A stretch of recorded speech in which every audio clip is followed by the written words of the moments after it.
The future depends on all of us. And whether you like Facebook or not, I think we need to recognize what is at stake and come together to stand for voice and free expression at this critical moment. It's really great to be here at Georgetown with all of you today. Before we get started, I just want to take a moment to acknowledge that today we lost an icon, Elijah Cummings. He was a powerful voice for equality and for social progress and for bringing people together.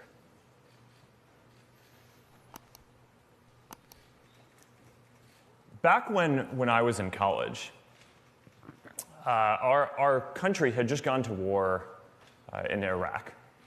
And the mood on our campus was disbelief.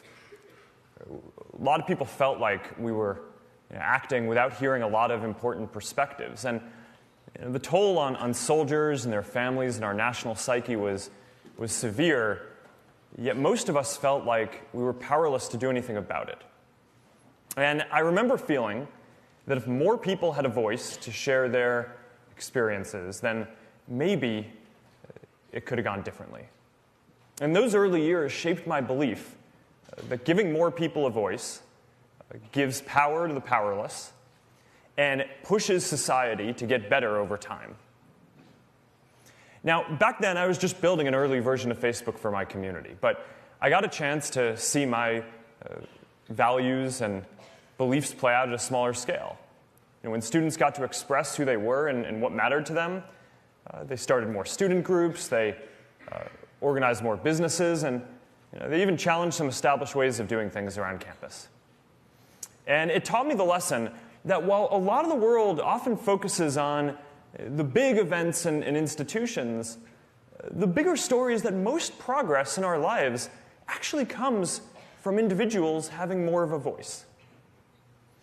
So since then, I've focused on building services that do two things: give people a voice and bring people together. And these two simple ideas of voice and inclusion go hand in hand. And we've seen this throughout history, even if it doesn't always seem that way today. More people being able to share their experiences and perspectives has always been necessary to build a more inclusive society.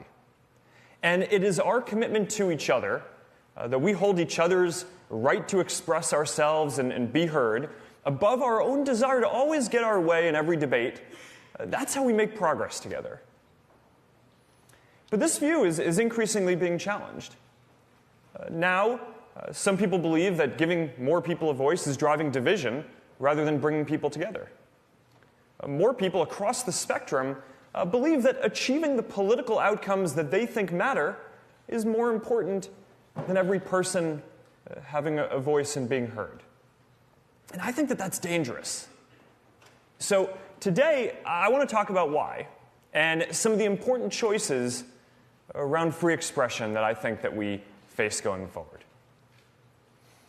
Throughout history, we've seen how being able to use your voice, how people being able to use their voice helps people come together. We've seen this in the civil rights movement. Frederick Douglass once called free expression the great moral renovator of our society. He said, "Slavery cannot tolerate free speech." Civil rights leaders argued time and again that their protests were a protected form of expression, and one noted that nearly all of the cases involving the civil rights movement were decided on First Amendment grounds. We've seen this globally too, where the ability to speak freely has been central to the fight for democracy worldwide. The most repressive societies have always restricted speech the most, and when people are finally able to speak, they often use their voice to call for change. In this year alone, people have used their voices to end multiple long-running dictatorships in northern Africa, and we're already starting to hear from people whose voices had been excluded just because they were women or because they believed in democracy. Now, our idea of free expression has become much broader over even the last 100 years. Many Americans know about the Enlightenment history and how we enshrined the First Amendment into our Constitution. but fewer know just how dramatically our cultural norms and legal protections have expanded, even in recent history. The first Supreme Court case to seriously consider free speech in the First Amendment was in 1919, Schenck versus the United States. And now back then, the First Amendment only applied to the federal government, so states could, and often did, restrict your right to speak. Our ability to call out things that we felt were wrong also used to be a lot more restricted. Libel laws used to impose damages if you said something negative about someone, even if it was true. The standard then shifted, so that way it was okay as long as you could prove that your critique was true. And we didn't get the broad free speech protections that we have now until the 1960s, when the Supreme Court ruled in opinions like New York Times versus Sullivan that you can criticize public figures as long as you're not doing so with actual malice, even if what you're saying is false. So we now have significantly broader power to call out things that we feel are unjust and share our own personal experiences. We see movements like Black Lives Matter and Me Too spread and go viral on Facebook. The hashtag Black Lives Matter was actually mentioned for the first time on Facebook. And this just wouldn't have been possible in the same way before. Just 100 years back, many of the stories that people are sharing now would have been against the law to even write down. And of course, without the internet, they certainly wouldn't have reached so many people.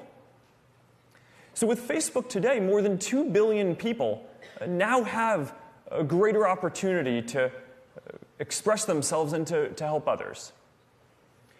Now, while it's easy to focus on the big social movements, I think it's important to remember that most progress happens in our individual lives. It's the Air Force moms who start a Facebook group so that their children and other service members who can't come home for the holidays have a place to go. It's the church group that comes together after the hurricane to provide food and to volunteer to help rebuild. It's the small business on the corner that now has access to the same sophisticated tools that only the big guys used to have access to. So now they can get their voice out too, reach customers, create more jobs in their town, and become a social hub in their community. Progress and social cohesion come from billions of stories like this happening all around the world. People having the power to express themselves at scale is a new kind of force in the world. It is a fifth estate alongside the other power structures in our society.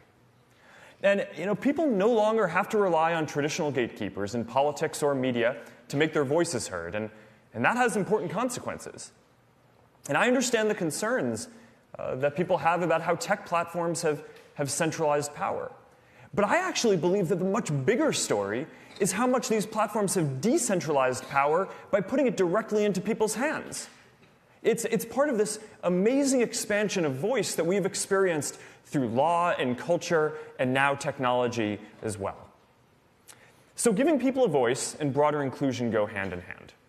And the trend has certainly been towards us getting much greater voice over time. But there's also an important counter-trend, which is that in times of social tension, our impulse is often to pull back on free expression.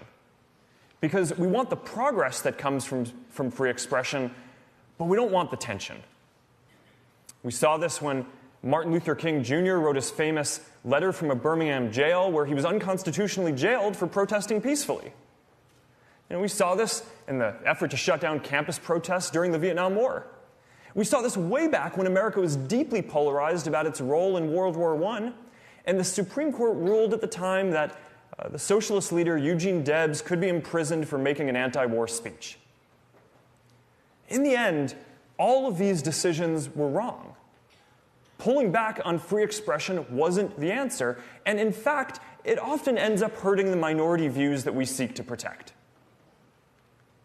Now, from where we are today, it seems obvious that, of course, protests for civil rights or making a speech against a war should be allowed, yet this desire to suppress this expression was felt deeply by a lot of society at the time. And today, we are in another moment of social tension.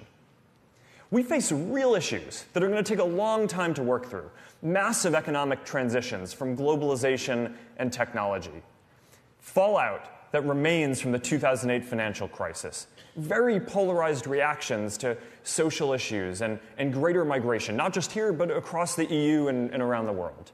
And many of our issues flow downstream from these changes. And in the face of these tensions, once again, a popular impulse is to pull back on free expression. We're at another crossroads. We can either continue to stand for free expression, understanding its messiness, but believing that the long journey towards greater progress requires confronting ideas that challenge us. Or we can decide that the cost is simply too great.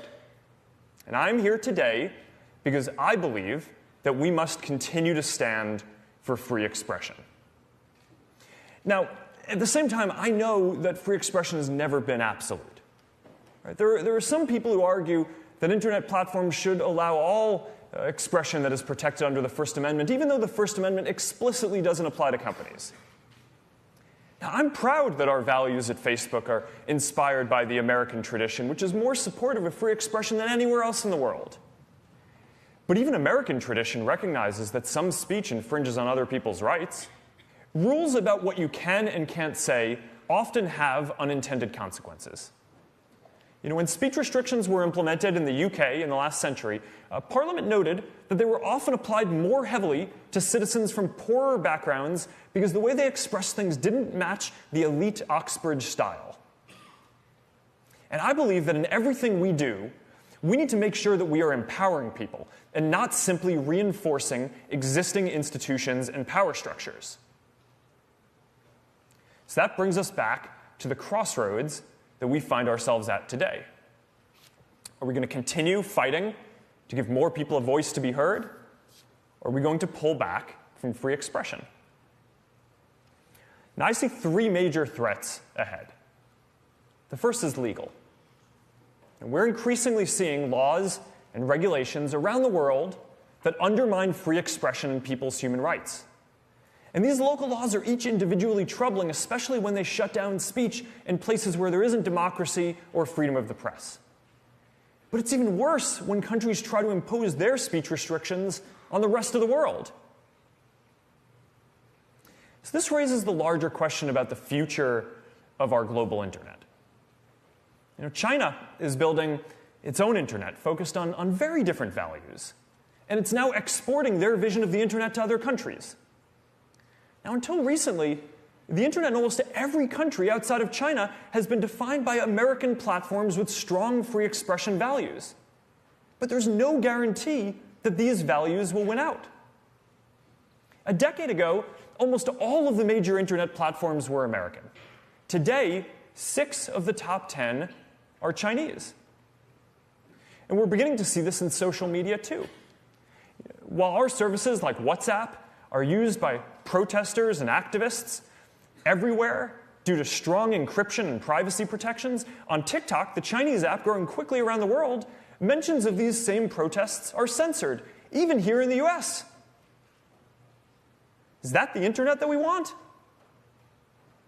So this is one of the reasons why we don't operate Facebook, Instagram, or our other services in China. I wanted our services in China because I believe in connecting the whole world, and I thought, maybe we could help create a more open society. And this is something that I worked hard on for a long time. But we could never come to agreement on what it would take for us to operate there, and they never let us in. And now, we have more freedom to speak out and stand up for the values that we believe in and fight for free expression around the world. So this question of which nation's values are going to determine what speech is allowed for decades to come really puts into perspective our debates about the content issues of the day. Because while we may disagree on exactly where to draw the line on specific issues, we at least can disagree. That's what free expression is. And the fact that we can even have this conversation means that we're at least debating from some common values. If another nation's platforms set the rules, our discourse can be defined by a completely different set of values. So to push back on this, as our policymakers work to define internet policy and regulation, to address public safety and the important social issues, I think that we should also be proactive and write policy that helps the values of voice and expression triumph around the world. The second challenge to expression is from the platforms themselves, including us.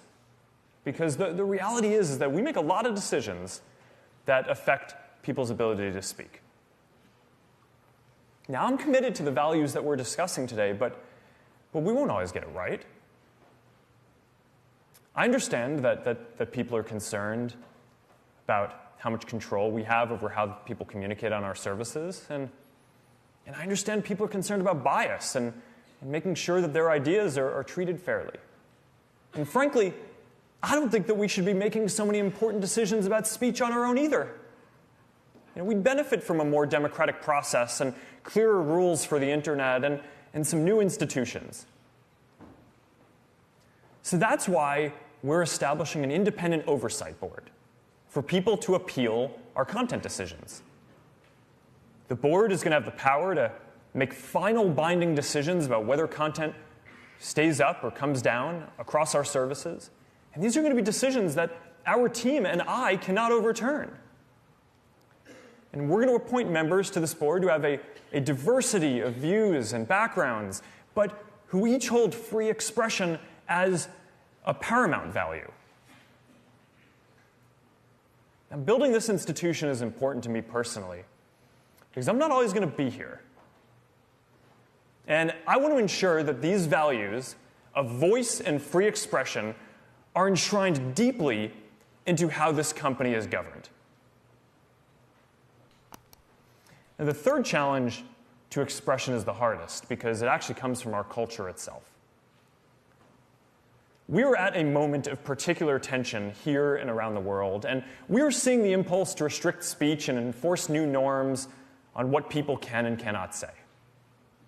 And increasingly, we're seeing people across the spectrum try to define more speech as dangerous because it may lead to political outcomes that they see as unacceptable.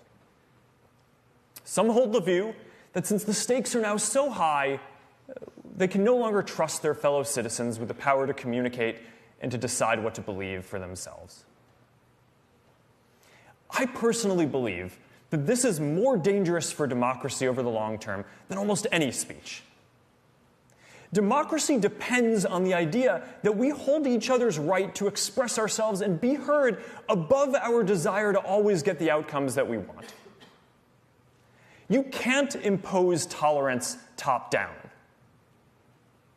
It has to come from people opening up, sharing experiences, and developing a shared story for our society that we all feel like we're a part of. That's how we make progress. So how do we turn the tide?